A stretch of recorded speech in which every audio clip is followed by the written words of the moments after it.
আমি যদি যাই গো মারা, আমি যদি যাই গো মারা বিদেশের মাটিতে, লাস্টায় আমার পসাই দিও মায়েরি কোলেতে। ওরে লাস্টায় আমার পসাই দিও, আরো জোরে বলেন, লাস্টায় আমার পসাই দিও মায়েরি কোলেতে। ওরে আমি যদি যাই গো মারা, আমি যদি বিদেশের মাটিতে, লাস্টায় আমার পসাই দিও মায়েরি কোলেতে। ওরে লাস্টায় আমার পসাই দিও, জন্মের পরে যে কোলেতে রাখছে আমার মা,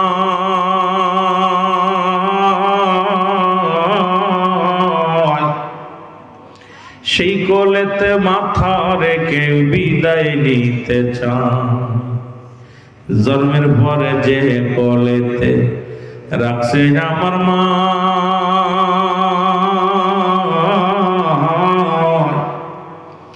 সেই মায়ের কোলে মাথা রেখে বিদায় নিতে চায়। আমার মায়ের মুখটা দেখলে পারে, মায়ের মুখটা দেখলে পারে শান্তি পাবো কবরে। লাস্টায় আমার পসাই দিও মায়েরই কোলেতে। ওরে লাস্টায় আমার পসাই দিও, আরো জোরে বলেন, লাস্টায় আমার পসাই দিও মায়েরই কোলেতে। ওরে আমি যদি যাই গো মারা, বলো আমি যদি বিদেশের মাটিতে, লাস্টায় আমার পসাই দিও মায়েরই কোলেতে। ওরে লাস্টায় আমার পসাই দিও, এই জগতে মায়ের মতো হয়নি আপন,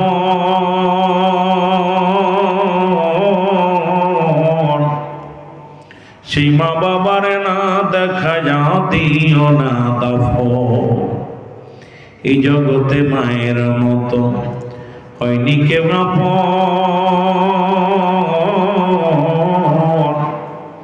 সেই মা বাবাকে না দেখায়া দিও না দাফন, আমার দিও না দাফন। মায়ের মুখটায় আমি দেখলে পারে, বাবার মুখটায় আমি দেখলে পারে শান্তি পাবো কবরে। লাস্টায় আমার পসাই দিও মায়েরই কোলেতে। ওরে লাস্টায় আমার পসাই দিও, ওরে আমি যদি যাই গো মারা, আমি যদি যাই গো মারা বিদেশের মাটিতে, লাস্টায় আমার পসাই দিও মায়েরই কোলেতে। ওরে লাস্টায় আমার পসাই দিও মায়েরই কোলেতে। এ মুসলমান, গভীর মনোযোগ। পিতা মাতার প্রতি হক 14টা হক। কয়টা হক? জোরে বলেন, কয়টা হক? 14টা হক। ইন্তেকালের পরে 7টি, ইন্তেকালের আগে 7টি, মোট 14টা হক। কয়টা হক? একটু আস্তে বলবেন না জোরে বলবেন? কয়টা হক? এখন মা বাবা ইন্তেকাল করেছে, আপনার কাছে 14টা হক দাবিদার। কয়টা হকের দাবিদার? 7টা হকের দাবিদার, মোট 14টা। 7টা জীবিত থাকতে, 7টা ইন্তেকালের পরে। যেহেতু আমার ভাই দুনিয়া থেকে বিদায় হয়ে গেছে, কিছু কথা না বললে আপনারা বুঝবেন না। এই পৃথিবীর মধ্যে 7টা হক বাবা মা ইন্তেকালের পরেও সন্তানের কাছে রয়ে যায়। এই 7টা হক যদি আদায় না করেন, আপনি আল্লাহর দরবারে কি জবাব দিবেন? জবাব দিতে পারবেন না। 1 নাম্বার হক হলো তাদের জন্য মাগফিরাত কামনা করা। জোরে বলেন মারহাবা, আর একটু জোরে বলেন মারহাবা। এখন আমার দেশের মৌলবীরা মাগফিরাত কামনা করলেই কয় নাজায়েজ, বেদাত, হারাম, নাজায়েজ। আমার আব্বা আমার মা মারা গেছে, তাদের জন্য 1 নাম্বার হক হলো হকগুলো আদায় করতে হবে। আমার রাসূল বলে গেছেন, এই হকগুলো যদি আদায় না করি আমরা দায়ী থাকবো কি থাকবো না? জোরে বলেন, থাকবো কি থাকবো না? 1 নাম্বার হক হলো তাদের জন্য মাগফিরাত কামনা করা। সদা সর্বদাই মাগফিরাত কামনা করবেন আল্লাহ। তাদের জন্য সুখে রাখে ওই কবরের মাজারে, তারা যেন সুখী থাকে রে আল্লাহ। সদা সর্বদাই যেখানে থাকবেন, যেখানে যাবেন, সেখানেই তাদের জন্য দোয়া চাবেন, তাদের জন্য মাগফিরাত কামনা করবেন আল্লাহ। আব্বা মা দুনিয়া থেকে বিদায় হয়ে গেছে, তারা যেন সুখে থাকে কবরের মধ্যে, তারা যেন কবর জগৎটা সুখময় হয় আল্লাহ। কবর জগৎটা যেন শান্তির মধ্যে থাকে, এই জন্য বেশি বেশি করে তাদের জন্য মাগফিরাত কামনা করতে হবে। 2 নাম্বার, তাদের জন্য সবর আসানি করা। জোরে বলেন মারহাবা, আরো জোরে বলেন মারহাবা। এদের জন্য দোয়া করার দরকার, সবর আসানি করার দরকার আছে কি না? জোরে বলেন আছে কি না? আমার দেশের মৌলবীরা এখন দোয়া করতে চায় না। অবশ্য মুসলমান তাবলিগ জামাতের ভাইয়েরা শুনে নাও গভীর মনোযোগ। ও মুসলমান শোনো, কওমি অঙ্গনের বাজানেরা শোনো, রব্বে কারিমের কথা শুনে নাও মুসলমান আমার। এর মুফতি শফিক আহমেদের লেখা ফতোয়ায়ে দেওবন্দের মধ্যে প্রথম খণ্ডের মধ্যে 24 নাম্বার পৃষ্ঠার মধ্যে বয়ান করেন, 5 ওয়াক্ত নামাজ পড়ে জিয়ারত করে সর্বহালাতে আল্লাহর দরবারে 2টি হাত উঠায় দোয়া হলো উত্তম মুস্তাহাব। একখান দলিল দেখাও দোয়া করা যাবে না, একখান দলিল দেখাও জীবনে আর দোয়া করব না। ও আলেম ওলামা গভীর মনোযোগ। আজকে তাদের জন্য দোয়া করলেই বলো বেদাত আর না যায়। কারণ যাদের সম্পদ গ্রহণ করলেন, যাদের বাড়িতে তুমি বাস করো, তোমার বাপ মার দেওয়া ঘরে তুমি বাস করো, বাপ মার কিনা সম্পদ তুমি গ্রহণ করেছো, বাপের দেয়া তুমি রক্ত মাংস তুমি ভোগ করতেছো, সব কিছু ভোগ করতেছো, শুধু দোয়া করা বেদাত। তোমার কপাল মন্দ। জোরে জোরে চিল্লায় বলো ঠিক কিনা? এই জন্য 2 নাম্বার, তাদের জন্য সবর আসানি করা। করবেন নি? জোরে বলেন করবেন নি? এই যে প্রতিবেশী ভাইয়েরা বলে গেছে তার জন্য দোয়া করবেন, সবর আসানি করবেন। এখন আমরা প্রতিবেশী না, বাবা আমাদের হক আছে তার জন্য দোয়া করা। তার পিতা মাতা রেখে গেছে, যাদের সন্তান গুলো রেখে গেছে তাদের জন্য দোয়া করা। মুসলমান শুনে নাও, ও মুসলমান, 2 নাম্বার হলো তাদের জন্য সবর আসানি করা। 3 নাম্বার হলো মুসলমান শুনে নাও, তার ওসিয়াত পূরণ করা। শরীয়ত মোতাবেক যত ওসিয়াত করে গেছে এগুলো পূরণ করা। দুনিয়ার মধ্য থেকে বাবা চলে গেছে, অনেক বাবা দেখা যায় মরার আগে বলে অমুক মসজিদে 1 লাখ টাকা দিস, অমুক জমিটা অমুকরে দিয়া দিস, তোর ভাইর ওই সম্পদ দিস, এইটাও করিস এইটা করিস, কিন্তু ছেলেরা এইটা করে না। আমার বাবা একটা নসিহত, একটা ওসিয়াত। নসিহত হলো দুনিয়ার মধ্যে জীবিত থাকতে সুন্দর পরিবেশে রাগের জ্বালায় বা কোন রকম ওসিয়াত করে গেলেন, বাবা এটা করো ওটা করো। ও মুসলমান, এটা হলো নসিহত। আর ওসিয়াত হলো মৃত্যু সজ্জায় যখন মানুষ মৃত্যুবরণের সময় হয়ে যায়, শেষ সময় বাবা যখন এইগুলো বলে যায়, এই শরীয়ত মোতাবেক ওসিয়াত গুলো পালন করা আপনার আমার জন্য ওয়াজিব হয়ে যায়। জোরে জোরে বলেন মারহাবা। অধিকাংশ সন্তানগুলো এগুলো পালন করে না, এটা ধারেও যায় না। এই সন্তানগুলো ধরা পড়ে যাবে বাবা মুসলমান। এ যুবক, দিলের কান্ডা লাগা শোনো। 4 নাম্বার হলো তাদের পৃথিবীর মধ্যে যদি কোনো দিনা পাওনা থেকে থাকে, এগুলো পরিশোধ করতে হবে। মুসলমান বাবারা আমার, এই দুনিয়ার মধ্যে তোমার বাবা তোমার মা ইন্তেকালের পরে যদি কোনো দিনা দায় থেকে যায়, এটা খবর নিবা। ওই বাবার লাশ সামনে নিয়ে মাপসাবা না। কারণ আমরা দুনিয়ার মধ্যে দেখি বাবার লাশটা সামনে নিয়ে কবর মুসলমান মুসল্লিদের সামনে বাবাকে লাশটারে ছোট করা হয়, বলে আমার আব্বা মাফ চাইতে পারেন, এটা আমার আব্বার জন্য ক্ষমা করবেন, আমার আব্বার জন্য দোয়া করবেন, চলাফেরার মধ্যে যদি ভুল টুটি দেয় ক্ষমা করবেন। আপনি গোপনে গোপনে খবর নেবেন, কারণ ওই মানুষটা তো আপনার বলবে না 2000-5000 টাকা পারলে বলবে না। গোপনে গোপনে খবর নিবেন, মানুষের কাছে কানে কানে আপন যাদের সাথে চলতেন এই খবর নিয়ে তাদের দিনা দায় শোধ হবেন। কারণ বাবারে ছোট করবেন না, তাদের দিনা পাওনা গুলো পরিশোধ করতে হবে। জোরে বলো মারহাবা। আর একটু জোরে বলো আল্লাহু আকবার। এ মুসলমান, 6 নাম্বার হলো 6 নাম্বার হলো তাদের আত্মীয় সঙ্গে ভালো ব্যবহার করা। নিকটতম আত্মীয় স্বজন যারা থাকে, বাবার আত্মীয় মার আত্মীয়, পৃথিবীর মধ্যে বাবা মায়ের আত্মীয় স্বজন যারা আছে তাদের সঙ্গে দুর্ব্যবহার করা যাবে না, ভালো ব্যবহার করাতে হবে। তাদের সহযোগিতা করতে হবে, সার্বিক সহযোগিতা করা লাগবে, খোঁজ খবর নেওয়া লাগবে। যদি বাপ মার ঋণ শোধ করতে চাও, বাবার আত্মীয় মার আত্মীয় যারা আছে তাদের খোঁজ খবর নিতে হবে, তাদের খোঁজ খবর নেওয়া লাগবে। আত্মীয় স্বজন যারা বোনেরা আছে, তাদের প্রয়োজনীয়তা পুরো করার জন্য মুসলমান যদি অভাবে থাকে তাদেরকে কিছু সাহায্য করা, কথার দ্বারা ভালোবাসা দিয়া সার্বিক সহযোগিতা করা লাগবে, নয় তোমার আব্বা মার হক আদায় হবে না। জোরে বলো আল্লাহু আকবার। আর একটু জোরে চিল্লায় বলো আল্লাহু আকবার। 7 নাম্বার হলো তোমার আব্বা মার নিয়মিত সময় করে জিয়ারত করা, কবর জিয়ারত করা। আমার দেশের মুসল্লিরা এখন তো জিয়ারত করতে চায় না, কয় নাজায়েজ বেদাত হারাম। আমি বলি আলেমরা, আমার নবীজি প্রথম জীবনে ঘোষণা করেছিল আমার সাহাবীরা তোমরা বেশি বেশি করে তোমরা কি করো, প্রথম জীবনে নবী বলছে খবরদার তোমরা কবর জিয়ারত করো না, কারণ কবরকে পূজা বানায় ফেলবে। কবরটা মুসলমান, তারা কবরটারে কি করবে, সিজদার জায়গা বানায় ফেলবে। এই জন্য আমার নবী প্রথম জীবনে বারণ করেছিল কবর জিয়ারত করো না। শেষ জীবনে নবীজি বলছে তোমরা বেশি বেশি কবর জিয়ারত করবা।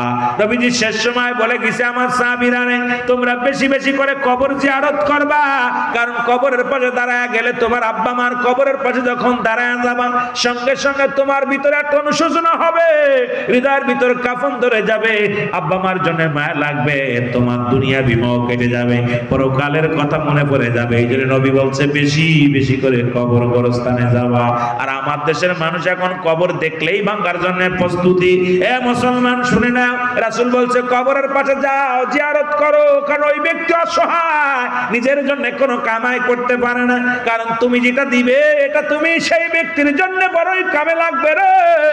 এই জন্য আপনার আব্বা মা দুনিয়ার মধ্যে, যারা দুনিয়ার মধ্য থেকে বিদায় হয়ে গেল, 7 নাম্বার হলো সেই পিতা মাতার কবরটা সময় করে বেশি বেশি করে জিয়ারত করতে হবে। জোরে জোরে বলো মারহাবা। আর একটু জোরে বলেন মারহাবা। এই জন্য রাসূল বলছে তোমরা কি কবুল হজের সব পাইতে চাও? সাহাবীরা বলে হুজুর কে বানা চায়? নবী বললেন তোমাদের পৃথিবীর মধ্যে পিতা মাতা যাদের জিন্দা আছে বাড়িতে সালাম দিবা, আসসালামু আলাইকুম মা, আসসালামু আলাইকুম বাবা, তোমার আমলনামায় একটা কবুল হজের সব লেখা হয়ে যাবে। জোরে বলেন মারহাবা। একটু জোরে বলা যাবে না মারহাবা? একটা কবুল হজের সব লেখা হয়ে যাবে। সাহাবীরা কান্দার বলি ইয়া রাসূলুল্লাহ, ইয়া হাবিবাল্লাহ, দুদিন আগে আজকে আমার আব্বা মারা গেল, আজকে যার বাবা মারা গেল, ওই লোকটা এই সব থেকে বঞ্চিত হয়ে গেল। যদি বাড়িতে সালাম দিত আসসালামু আলাইকুম আব্বা, আসসালামু আলাইকুম মা, তার সন্তানেরা যখন সালাম দিত সঙ্গে সঙ্গে একটা করে কবুল হজের সব পেত। কিন্তু আব্বা মা দুনিয়া থেকে বিদায় হয়ে গেছে, এখন আর নেকির দরজা, এই সবের দরজা বন্ধ হয়ে গেছে। ও যুবক,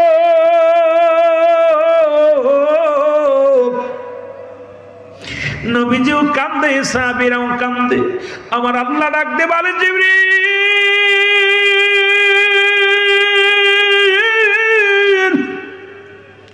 ও জিবরিল যাও রে আমার হাবিব রে জানে আসো। সাহাবীদের জন্য বলে যাদের আব্বা নাই, যাদের মা নাই, কারণ নবীজিও নিজে কাঁদছে। নবীর বয়স যখন 6 মাস মার গর্ভে বাবা মারা যায়, যখন 6 বছর বয়স মা মারা যায়, এই দুনিয়ার মধ্যে নবীজিও ছিলেন এতিম। আমার নবীও কাঁদতে, সাহাবীরাও কাঁদতে। আল্লাহ ডাক দে কয় জিবরিল যাও যাও আমার হাবিবরে জানায় আসো, সেও যেন চোখের পানি না ফেলে কাঁদে, কারণ আমি আল্লাহ রাব্বুল আলামিন আমার হাবিবের কান্না সহ্য করতে পারি না। বড় অসহায় কোন বাবা হারা মা হারা সন্তান যখন কাঁদে আমি আল্লাহ সইতে পারি না। যাও যাও, কারণ আদম নবী কেঁদেছিল রব্বানা যালামনা আনফুসানা ওয়া ইল্লাম তাগফির লানা ওয়া তারহামনা লানাকুনান্না মিনাল খাসিরিন। আরে আমার নবীরে এইভাবে কাঁদায়ও না। আদম নবী কান্দে আল্লাহ আমি জালিমদের অন্তর্ভুক্ত হয়ে গেছি, আমার তুমি ক্ষমা করে দাও।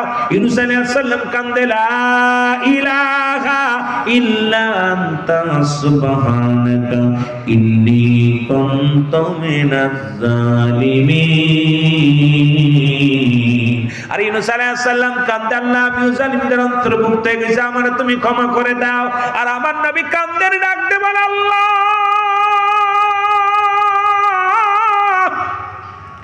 ও পরওয়ারদিগার আলম, আমার মা নাই, আমার বাবা নাই রে। আমার আল্লাহ ডাকতে বলে হাবিব,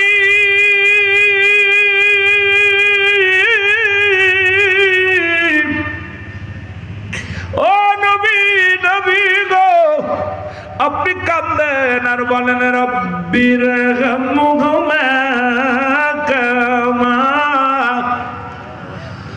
রব্বায়ানি সগীরা।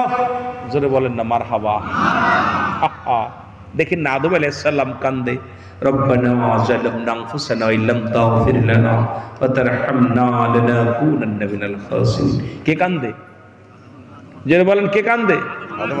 আদম কান্দে দোয়া করে, আল্লাহ আমি জালিমদের অন্তর্ভুক্ত গেছি, আমারে তুমি ক্ষমা করে দাও। ইউনূস আলাইহিস সালাম কান্দে, আল্লাহ আমি জালিমদের অন্তর্ভুক্ত গেছি, আমারে তুমি ক্ষমা করে দাও। আর আমার নবীর আল্লাহ শিখায়, হাবিব রে আপনি কান্দেন উম্মতিরে বলেন, আমার রব, আমার প্রতিপালক, আমার সব বাবা মায়ের সগীরা কবিরা গুনাহগুলো মাফ করে দাও। এরে আমার আল্লাহ কত ভালোবাসে আপনার আব্বা মারে। মারহাবা বলেন না, আরো জোরে বলেন মারহাবা। আবার রাসূলকে শিখায় দিলেন, হাবিব যাদের আব্বা নাই, যাদের মা নাই, তারা যেন এভাবে কান্দে, আমার আল্লাহ, আমার প্রভু, আমার মালিক, আব্বা মার সগীরা গুনাহ মাফ করে দাও, কবিরা গুনাহ মাফ করে দাও, জানা গুনাহ মাফ করে দাও, অজানা গুনাহ মাফ করে দাও। যেমনি ভাবে পিতামাতা আমাদের লালন পালন করেছে, এ রব্বে কারীম তুমিও আমার পিতামাতা আত্মদ্র রহমতের কোলে তুলে নাও। জোরে বলেন মারহাবা। এই রাসূল বলে, সেই পিতামাতা তোমাদের যখন বুড়া হয়ে যায়, খবর বুড়া বলবে না, বুড়া বলবে না। জান্নাতের গায়ে দুটি দরজা, একটা দরজার নাম তোমার মা, আর একটা দরজার নাম তোমার বাবা। আজকে এই দুটি দরজা কার জন্য বন্ধ হয়ে গেছে জানি না। এই দুটি দরজা যার খোলা সে হলো বড় ধন্য, কারণ দুইটি দরজায় লাগবে, মাও লাগবে, বাবাও লাগবে। আব্বা মা বড় নিয়ামত, আব্বা মা বড় রহমত। জোরে জোরে চিল্লায় বলেন মারহাবা। এই দুটি দরজা রাসূল বলে, তোমাদের আব্বা মা যখন বুড়া হয়ে যাবে, পিতা মাতা যখন বুড়া হয়ে যাবে, খবরদার খবরদার, চোখ আংড়ায় কথা বলবে না, চোখে চোখ রেখে কথা বলবে না। বাবা যখন ডাক দিবে তুমি তার কদমের দিকে তাকাও। এমনকি নামাজ গত আসো, আব্বা ডাক দিছে, মা ডাক দিছে, ফরজ নামাজ ব্যতীত সমস্ত নামাজগুলো ছেড়ে দাও। আগে তোমার মা বাবার ডাকে সাড়া দাও, ডাকে সাড়া দাও। কারণ তোমার মা বাবা যদি দ্বিতীয় ডাক দিতে দেরি হয়, কারণ দ্বিতীয় ডাক দিলে কষ্ট হবে, এর জন্য রব্বে কারীম বড় কষ্ট পাবে। কারণ খবরদার খবরদার, দ্বিতীয় ডাক যেন দেওয়া লাগে না। আব্বা মার অনুগত হও, অনুগত হও। 3 শ্রেণীর মানুষের দোয়া আল্লাহ কবুল করে না। তার মধ্যে 1 নাম্বার হলো পিতা মাতার নাফরমানি সন্তান। জোরে বলো আল্লাহু আকবার। পৃথিবীর মধ্যে মসজিদের ইমাম হও, বড় আলেম হও, বড় মৌলবী হও, বড় মুন্সি হও, এই 3 শ্রেণীর মানুষের দোয়া কবুল করবে না। তার মধ্যে 1 নাম্বার হলো পিতা মাতার নাফরমানি সন্তান। আব্বা মার নাফরমানি সন্তান, আব্বা মারে কষ্ট দিছে, মারে কষ্ট দিছে, আব্বারে কষ্ট দিছে, আব্বা মা কষ্ট পায় দুনিয়া থেকে বিদায় হয়ে গেছে। এই সন্তান কোনদিন আল্লাহর দরবারে ক্ষমা পাবে না। 2 নাম্বার হলো এতিমের মাল ভক্ষণকারী। এই দুনিয়ার মধ্যে যারা এতিমকে ঠকায়, এতিমের মাল হরণ করে। 3 নাম্বার হলো পৃথিবীর মধ্যে হিংসুটে মানুষ। 3 শ্রেণীর মানুষের মধ্যে 3 নাম্বার হলো হিংসুটে মানুষ। এখন আমার সমাজে হিংসায় ভরপুর, প্রতিটা মানুষের ভিতরে। জোরে বলেন ঠিক কিনা? এত হিংসা, এত অহংকার। রাসূল বলছে এই 3 শ্রেণীর মানুষের নামাজ, এই 3 শ্রেণীর মানুষের রোজা, 3 শ্রেণীর মানুষের যাকাত, এই 3 শ্রেণীর মানুষের ইবাদত বন্দেগী সব বরবাদ হয়ে যাবে। তার ভিতরে 1 নাম্বার হলো পিতা মাতার নাফরমানি সন্তান। সুতরাং আব্বা মার নাফরমানি করে, আব্বা মার সঙ্গে 2 নাম্বারই করে দুনিয়ায় কত হাজি হজ করতে গেছো, মক্কা মদিনায় যায় সিজদায় পড়ে আছো, কোনো কাজে লাগবে না। তোমার আব্বা মা তোমার জন্য যদি দোয়া না করে, আব্বা মা তোমার অনুগত্য না হয়, পৃথিবীর মধ্যে পিতা মাতা যদি তোমার অনুগত্য না হয়, দুনিয়ার সব ইবাদত, সমস্ত বন্দেগী বরবাদ হয়ে যাবে। তুমি যদি বাইতুল মুকাররমের ইমাম হও, তুমি যদি কাবা শরীফের ইমাম হও, কিচ্ছু যায় আসে না। কারণ যতক্ষণ পর্যন্ত তোমার বাবা, তোমার মা তোমার উপর রাজি ছিল না, কারণ তোমার জীবনটাই বরবাদ। ও মুসলমান শুনে নাও, শুনে নাও। কারণ নবীজি নিজে ছিল এতিম। আল্লাহ বলে আলামিয়া যে দেখায়াতিম আল্লাহ বলে হাবিব আমি তোমার এতিম বানাইলাম। আরে দুনিয়ার মধ্যে নবী ছিল এতিম, এই দুনিয়ার মধ্যে এতিমের মাল ভক্ষণকারী, এতিমকে ঠকায় যারা দুনিয়ার মধ্যে, পৃথিবীর মধ্যে রাসূল বলে এই পৃথিবীর মধ্যে এতিমের যারা এতিমের মাল আত্মসাৎ করে, এতিমকে যারা কষ্ট দেয়, এতিমকে যারা অসম্মান করে, এতিমকে যারা দুঃখ দেয়, আল্লাহর কসম পৃথিবীর কোন দোয়া, পৃথিবীর কোন নামাজ, পৃথিবীর কোন যাকাত, পৃথিবীর কোন হজ, পৃথিবীর কোন ইবাদত বন্দেগী ওই ব্যক্তি জীবনে কবুল করাতে পারবে না। আজকে আমার দেশে অসংখ্য মানুষ এতিমরে কষ্ট দেয়, ঠিক কি না? ঠিক কি না? আরো যারা বলেন ঠিক কি না? আমার বাবারা, আমার শুধু তাই নয়, আমি আপনাদেরকে বলে যাই, ও দরদি বন্ধু, হিংসুটে মানুষ, পৃথিবীর মধ্যে হিংসা যাদের অন্তরের ভিতরে ঢুকে গেছে, পৃথিবীর সমস্ত আমলগুলো সব বরবাদ হয়ে যাবে। কারণ এই পাঁচটা আমল করবে, যেমন পাতিলের ছিদ্রা নাই, পাতিল যেমন দেখতে ভালো, পানি দিলে ছিদ্রা না, যদি পাছা না থাকে, এই পাতিল যদি পিছনে ছিদ্রা থাকে, সমস্ত পানিগুলো যেমন এর ভিতর ধরে রাখার ক্ষমতা থাকে না, তদ্রূপ যে মানুষটার ভিতরে হিংসা ঢুকছে, রেওয়া ঢুকছে, তার ভিতরে অহংকার ঢুকছে, দুনিয়ার সমস্ত ইবাদত বন্দেগী ওই পাতিলের মতো অবস্থা, সব বরবাদ হয়ে যাবে, সব কিছু পড়ে যাবে, কিছু থাকবে না অবশিষ্ট। এই জন্য দুনিয়ার মধ্যে হিংসা করা যাবে না। হিংসুটে মানুষকে এই পৃথিবীর মধ্যে আল্লাহ রাব্বুল আলামিন দিদার পাবে না। তবে হিংসা করা যাবে আবার অনেকটা নিয়ে, যেটা হলো নামাজ পড়ো বেশি করে, 2 রাকাত পরে আমি 4 রাকাত পড়বো, ও একটা কোরআন খতম দিয়েছে আমি 2টা খতম দিব, ও তো কি করছে 1 লাখ টাকা খেদমত করেছে, 1 লাখ টাকা দান করেছে, আমি 2 লাখ টাকা খেদমত করব, ও ভালো কাজ করছে একটা আমি 2টা করব। এগুলো হিংসা করে যদি তুমি প্রতিযোগিতা করো লাভ আছে, কিন্তু পৃথিবীর মধ্যে মুসলমান ইবাদতকে নিয়ে, তুমি বন্দেগী নিয়ে যদি হিংসা করো, তো ব্যক্তি রাত জেগে ইবাদত করে, আমিও রাত জেগে ইবাদত করব, 10 রাকাত নামাজ পড়ছে আমি 20 রাকাত পড়বো, এগুলো যদি হিংসা করে আমল করো, সেটা হলো ভিন্ন কাজ, সেটা আবার আল্লাহ বেশি খুশি হয়।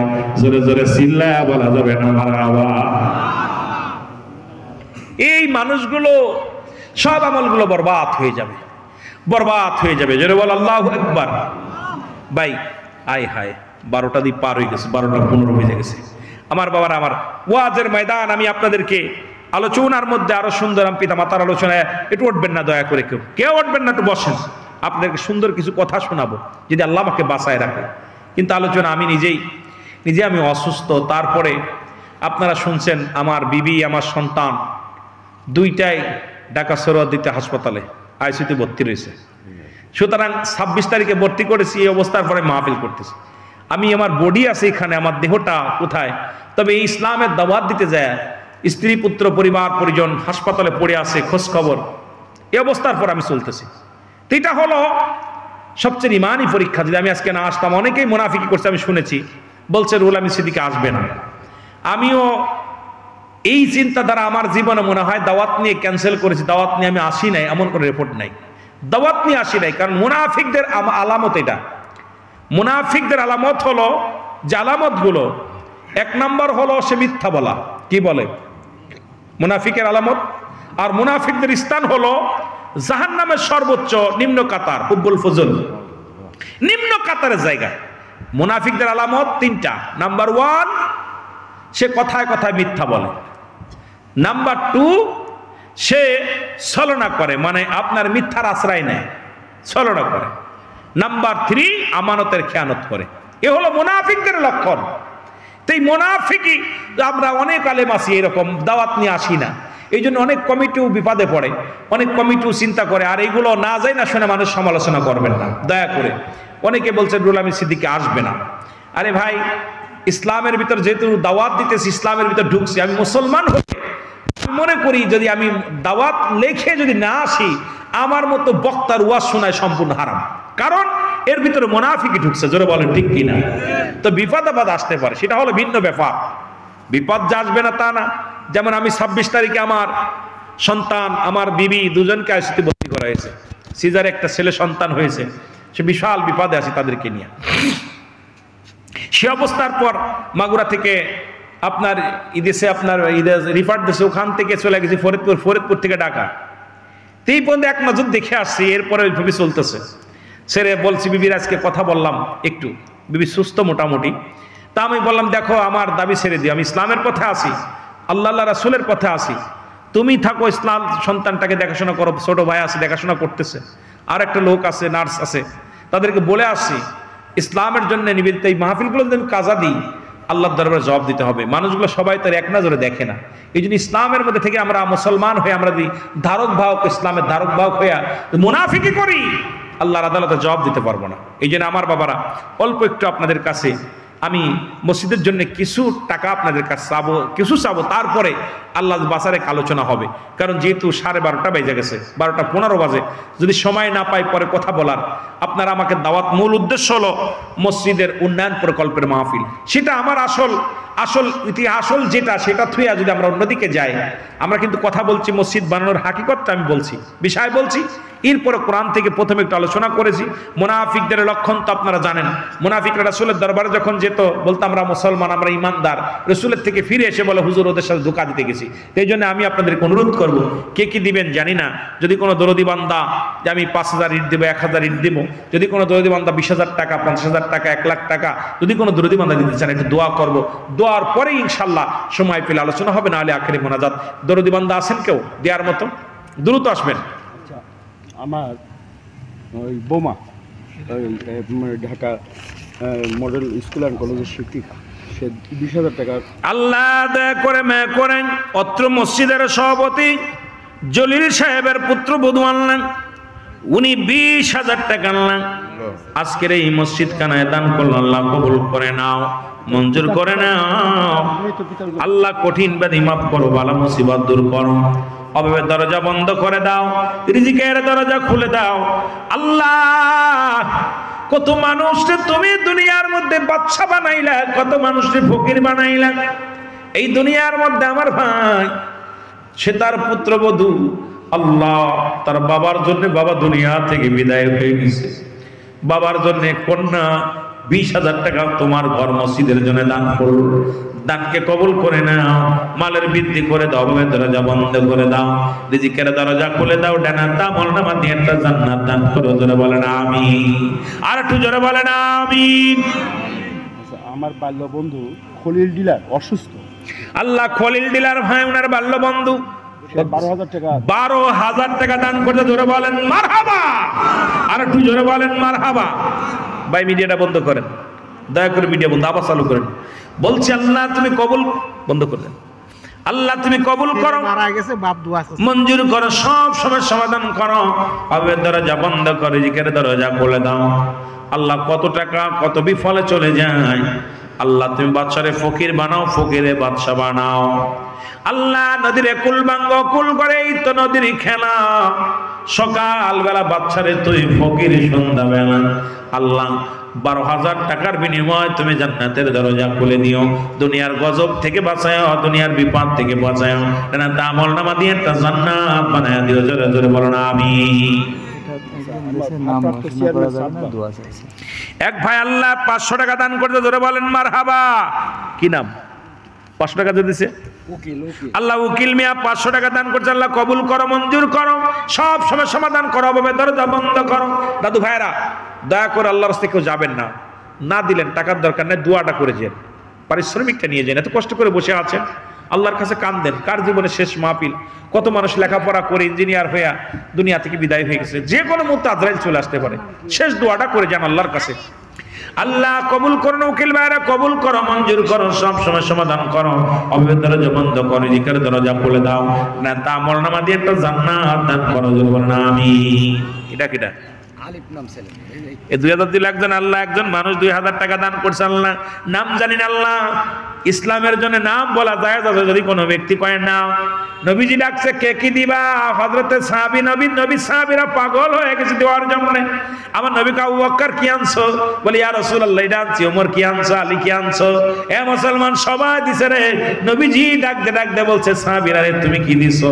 কারণ ইসলামের জন্য জান মাল কুরবানি করে সব কিছু রাসূলুল্লাহর কদমে দিয়ে দিছে। হযরত ওমর ফারুকের, ও মুসলমান, হযরত আবু বকর সিদ্দিকের 9টা স্বর্ণের দোকান ছিল, রাসূলকে দান করেছে। যারা বলে মারহাবা, ইসলামের জন্য দান করেছে, পৃথিবীর মধ্যে ইসলামের জন্য দান করেছে। আমার নবীর মুমিন নবী সাহাবীরা রে, সর্বশেষ রাসূলুল্লাহ ঘরের ভিতরে এক মুষ্টি আটা, মুসলমান সামান্য একটু আটা ছিল, এটাও রাসূলের কদমে দান করে দিয়েছে। বিবি ডাক দিয়ে কয়, স্বামী রে, আপনি যান রাসূলুল্লাহর কদমের মধ্যে আপনি আমার জন্য নিয়ে যান। নিজের মুসলমান একখানা মুসলমান একখানা কোথায় খাজুরের পাটি পড়িয়া নিজের পণ্যের কাপড়খানা খুলে দিছে। আমার নবী কয়, ওমর, আবু বকর রে, তোমার বিবি কি দিছে? বলে, ইয়া রাসূলুল্লাহ, ইয়া হাবিবাল্লাহ, আমার বিবি এই পুরো শাড়িখানা দান করেছে, কাপড়খানা দান করেছে। আমার নবী বলে, আলী রে, আবু বকর রে, কি শুনাইলাম? বলি, ইয়া রাসূলুল্লাহ, ইয়া হাবিবাল্লাহ, আমি যখন ওই আটা মুষ্টি নিয়ে যখন আসতেছিলাম, আমার বিবি বলে, ও আমার স্বামী, আপনি যান নবীর কদমে। নবী বলবে, তোমার বিবি কি দিছে? তখন আমি লজ্জা পাবো বড়, আমার তো দেওয়ার কিছু নাই, পণ্যের কাপড়টা ছিল, এটা আমি ইসলামের জন্য দিয়ে দিলাম। আল্লাহ এরকম ওরের মতো, আবু বকরের মতো, উসমানের মতো আমাদেরকে খাদেম বানায় দাও, দুনিয়ার সমস্ত ব্যাধি থেকে বাঁচাও, না তামর নামাতে একটা জান্নাত দান করো। জোরে বলেন আমিন। ভারপ্রাপ্ত চেয়ারম্যান দোকানদাররা 47,000 টাকা। রুস্তম ডাক্তার বাবু, আয় আল্লাহ দয়া করে মায়া করেন, আল্লাহ দয়া করেন। বনি সমিতি আল্লাহ এই ফারখিদিপুর বাজার কমিটি ওনরা সবাই মিলে আল্লাহ বাজার কমিটি ভাইয়েরা তাদের আল্লাহ ব্যবসাকে আল্লাহ হালাল করেছে, সুদকে হারাম করেছে। ব্যবসায়ী ভাইরা মিলে কত টাকা? 47,000 টাকা তোমার ঘর মসজিদের জন্য দান করেছে। আল্লাহ সবাইরে কবুল করে নাও। আল্লাহ ব্যবসার মধ্যে বরকত দান করো, ব্যবসার মধ্যে রহমত দান করো, না তামর নামা দিয়ে একটা জান্নাত দান করো। জোরে বলেন আমিন। তাড়াতাড়ি আসেন, তাড়াতাড়ি দ্রুত। ভারপ্রাপ্ত চেয়ারম্যান চাঁদবা 5,000 টাকা। আল্লাহ ভারপ্রাপ্ত সভাপতি বা চেয়ারম্যান চাঁদবা ইউনিয়নের 5,000 টাকা। জোরে বলেন মারহাবা। আল্লাহ কবুল করো, মঞ্জুর করো, আমার চেয়ারম্যান ভাইকে কবুল করে নাও, মঞ্জুর করে নাও। কত টাকা কত বিফলে চলে যায় আল্লাহ। তোমার ঘর মসজিদের জন্য চেয়ারম্যান সাহেব 5,000 টাকা দান করছে। আল্লাহ দানকে কবুল করে নাও, মালের বৃদ্ধি করে দাও, ডানা তামল নামাদি একটা জান্নাত দান করো। জোরে বলেন আমিন। রুস্তম ডাক্তার বামনগ্রাম 2,000 টাকা। রোস্তম মিয়া আল্লাহ কি দিচ্ছেন?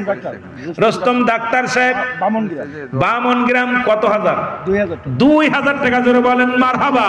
আল্লাহ কবুল করো, মঞ্জুর করো, সব সময় সমাধান করো, অবে দরজা বন্ধ করো, রিজিকের দরজা খুলে দাও, ডানা তামল নামাদি একটা জান্নাত দান করো। জোরে বলেন আমিন। মা বোনদের একটু বলেন, আমরা যাচ্ছি। আমার মা বোনেরা যারা আছেন দয়া করে, অনেক মা বোন আছেন, মারা মহিলা প্যান্ডেলে আমার বাবারা যাচ্ছে, আপনারা লিখে দেন, যে যেটা পারবেন লিখে দিন। আমার বন্ধু কলসনগর থেকে 1,000 টাকা পাঠাইছে। আল্লাহ আমার ভাইয়ের বন্ধু 1,000 টাকা কলসনগর থেকে পাঠাইছে। ধরে বলেন মারহাবা। আল্লাহ কবুল করো, মঞ্জুর করো, সব সময় সমাধান করো, অবে দরজা বন্ধ করো, রিজিকের দরজা খুলে দাও, না তামল নামাদি একটা জান্নাত দান করো। জোরে বলেন আমিন। আমার বিআই আনোয়ার বিআই এসআই নন্দীগ্রাম। আল্লাহ ওনার বিআই সাহেব কত?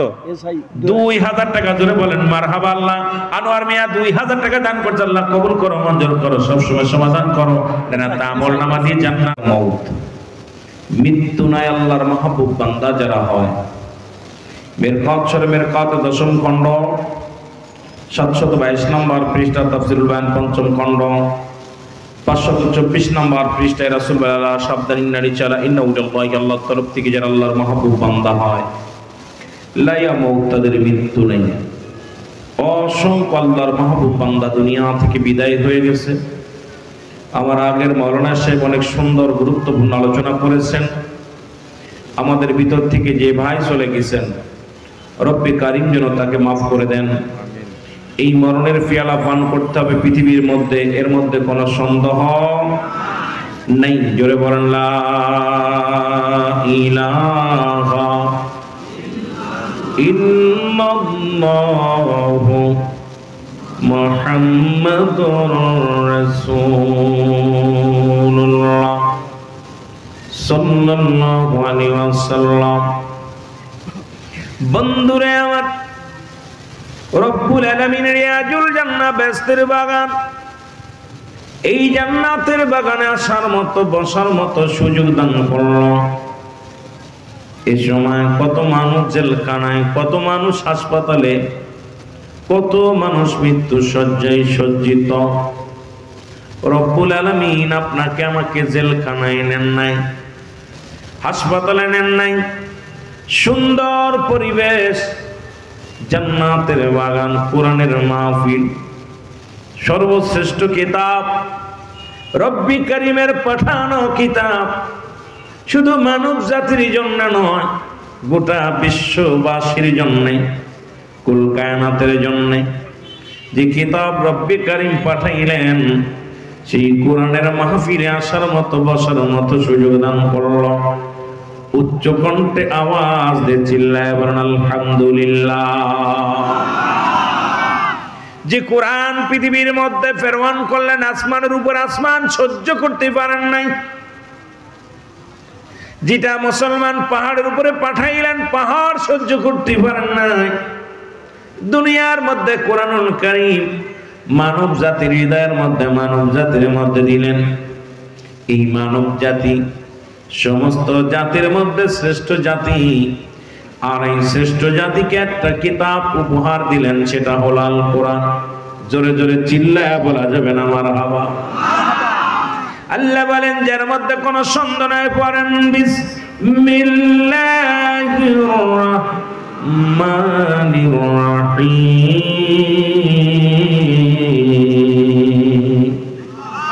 যালিকাল কিতাবু লা রাইবা ফীহি। জোরে বলেন মারহাবা। আল্লাহ বলেন জালিকাল, যার মধ্যে, কিতাবের মধ্যে, যার মধ্যে কোনো সন্দেহ নাই, যার জবরের ভুল নাই, যার জেরের ভুল নাই, যার নুক্তার ভুল নাই।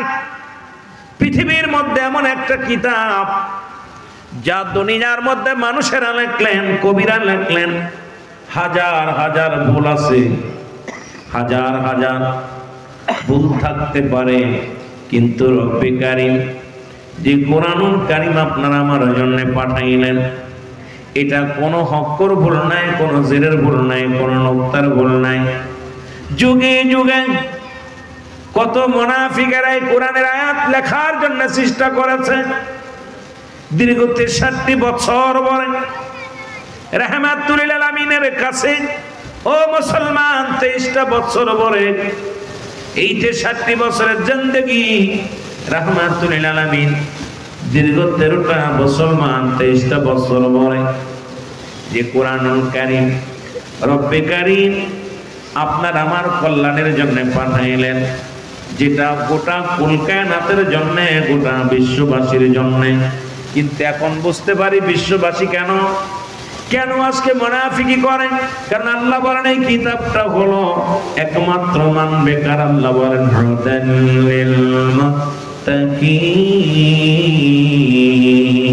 জোরে জোরে চিল্লায়া বলা যাবে না মারহাবা। আল্লাহ বলেন এটা হিদায়াত প্রাপ্ত বান্দাদের জন্য, মানুষের জন্য নাই। কারণ মানুষের মধ্যে আল্লাহ মিনান নাস, মানুষের মধ্যে মাকুল, তারা বলবে আমান্না, তার ঈমান আনছে বিল্লাহি, আল্লাহর প্রতি, অবিলাউ মিনা কিরাতের প্রতি বিশ্বাস স্থাপন করছে।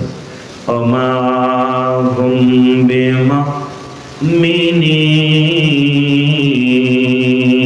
বিমুমিনিন। আমার রাহমাতুল লিল আলামিনের কদমের মধ্যে একদল মানুষ যেত, তারা সদা সর্বদাই বলতেন আমরা ইমানদার, আমরা মুমিন, আমরা মুত্তাকিন। আজ বুঝতে আর বাকি নাই, কারণ কোরআনের প্রতি অবমাননা করা হয়, কোরআনের প্রতি ভুল ধারণা দেয়া হয়। কোরআনকে নিয়ে গবেষণা করতে যাইয়া, পৃথিবীর মধ্যে কোরআন গবেষণা করতে যাইয়া পৃথিবীর মধ্যে অসংখ্য মুসলিমেরা মুসলমান হয়েছে। আর আমার দেশের মুসলমান বাবারা, মুসলমান আলেম ওলামা সেই কোরআনের ভুল নিয়ে ব্যস্ত আছে। জোরে জোরে চিল্লায়া বলেন ঠিক কিনা? আমার জীবন,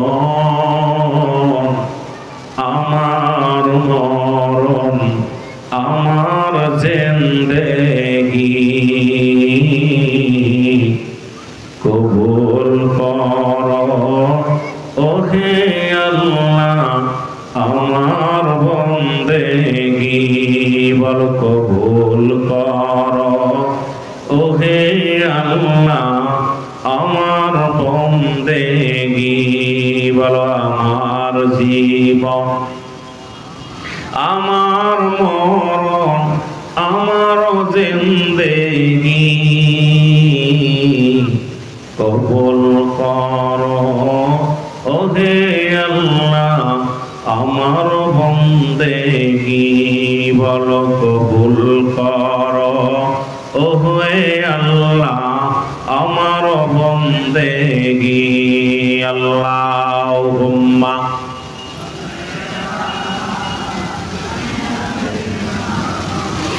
মাওলানা মুহাম্মাদ সাইয়্যিদিনা এ দুনিয়ার মুসলমান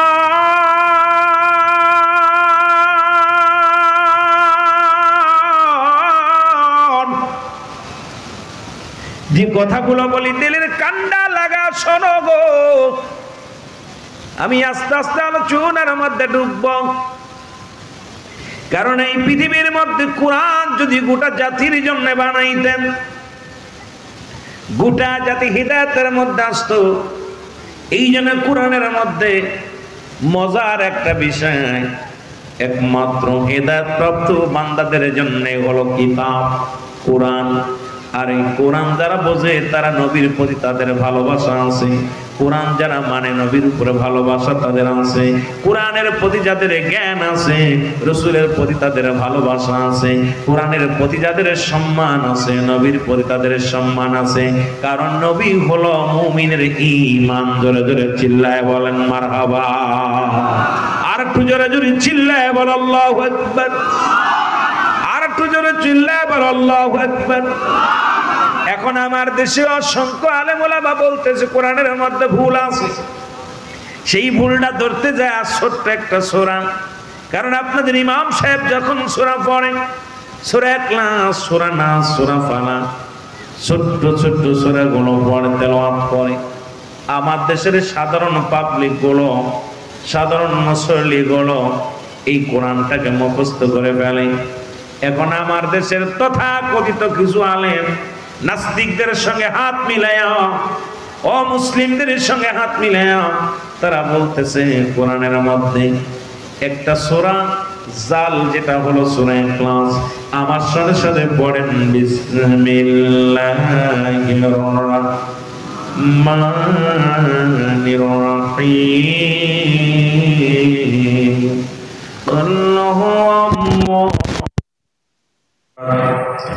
Allahus samad lam yalid wa lam yulad wa lam yakul lahu